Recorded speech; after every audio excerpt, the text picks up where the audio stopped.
こんにちは、ダイヤル11のちえです。私が住んでいるのはフィリピンのネグロス島にあるドゥマゲテという都市。マニラやセブと違い、ほとんどの日本人が名前さえ聞いたことのないマイナーな田舎町です。でも実はフィリピン国内では外国人の移住先として一定の人気を誇る知る人ぞ知る町でもあります。日本人で住んでいる人も結構いるんですよ。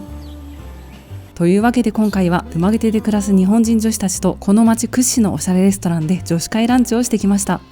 さらになぜドゥマゲテで暮らしているのか、この町での生活の魅力をインタビューしてみました。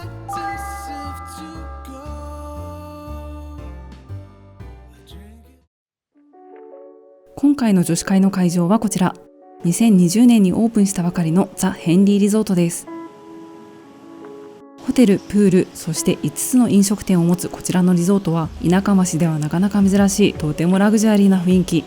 記念日やデートなどちょっと特別な時間を過ごしたい時にドゥマゲテ市民に人気のスポットです。中でもこちらのスペイン料理レストランシ・セニョールは味、雰囲気、サービスどれをとってもドゥマゲテ1と言われるほどの鉄板のお店。予約なしではなかなか入れない名店です。早速絶品料理の数々をご紹介しましょう。まずはこちら、赤ワインにカットフルーツが入ったサングリア。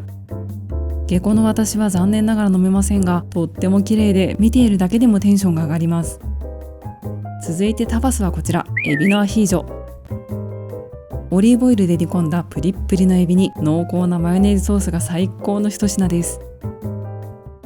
そろそろがっつり炭水化物いきましょう。こちらは私たちのお気に入りメニューの一つ、イカスミのパエリア。魚介の出汁がお米にすごく染みていて本当に美味しいんですよ。4人でがっつり食べられるほど量もしっかりしています。そして炭水化物第2弾、私たちの一番のお気に入りメニュー、カニ肉とカニ味噌のパスタ。見てください、このふんだんに盛られたカニ。ソースもカニ味噌の風味たっぷり、パスタもしっかりアルデンテでやみつきになる美味しさです。さらにこちらのレストラン、スイーツも充実。前回の女子会では4種類のスイーツを食べ比べしました。どれもケーキ屋さん顔負けの美味しさなんですが、私の一番のおすすめはマンゴーパンナコッタです。テーブルにたくさんスイーツが乗っていると幸せな気持ちになりますよね。他にも美味しいお料理がたくさんあるんですが、それはまた別の機会にご紹介しましょう。いやー、お腹いっぱい、とっても贅沢なランチでした。さて、食後のコーヒーを飲みながら女子たちに質問タイムです。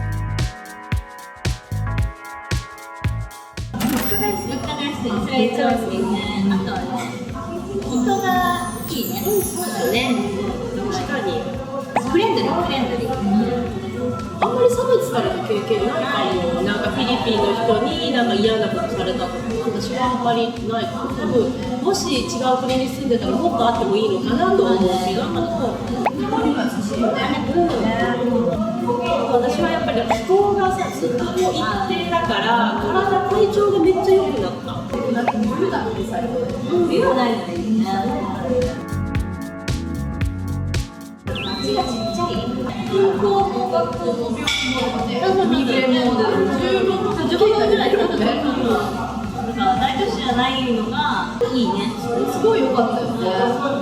田舎だけど必要最低限のものは揃う感じ。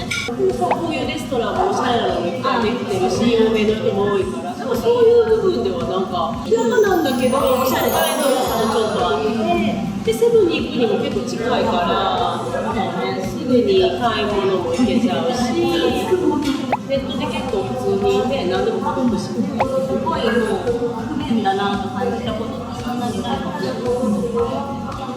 の日ぐらい。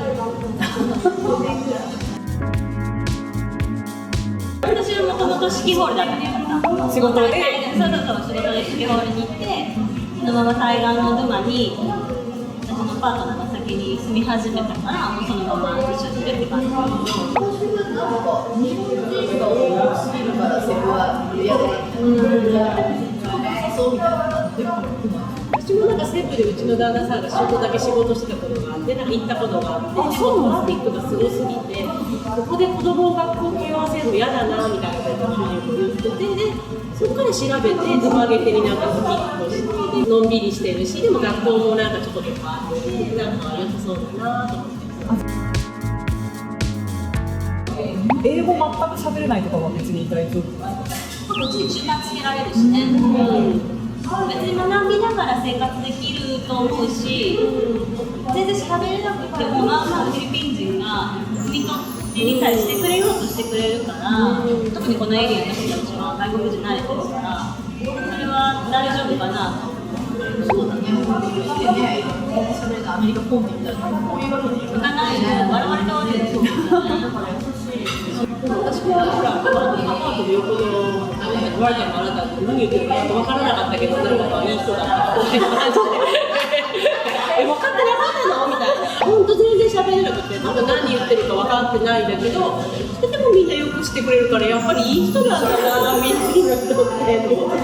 あとなんかやっぱ日本の綺麗さをそんなだと思っちゃったらちょっとしんどいかもしれない。やっぱ雨降ったら道ぐちゃぐちゃになるし、トイレはそう便座がない時もあるし、なんかそれがうんって大丈夫な人ならいいけど、こんなの信じられないと思っちゃう人だったらちょっともう普通の生活だけでしんどくなっちゃうかもしれない。確かに。楽しめる人ないよね。そう面白いって思える人ならそれをね文化としていいけど、便座はでも分かんないね。ない時はないね。年越しみたいで。そうね、そう気をがってフィリピンの田舎町でランチ女子会いかがでしたか？都会ほど利便性は良くないけど、意外と田舎すぎずちょうどいい街で曲げて、もし興味が湧いた方がいらっしゃったら、パンデミックが終わった際にはぜひ遊びに来ていただけたら嬉しいです。ダイヤル11、次回は絶景を独り占め。全室オーシャンビューのスペシャルな B&B と、こちらも絶景、海沿いの高台カフェを紹介します。お楽しみに。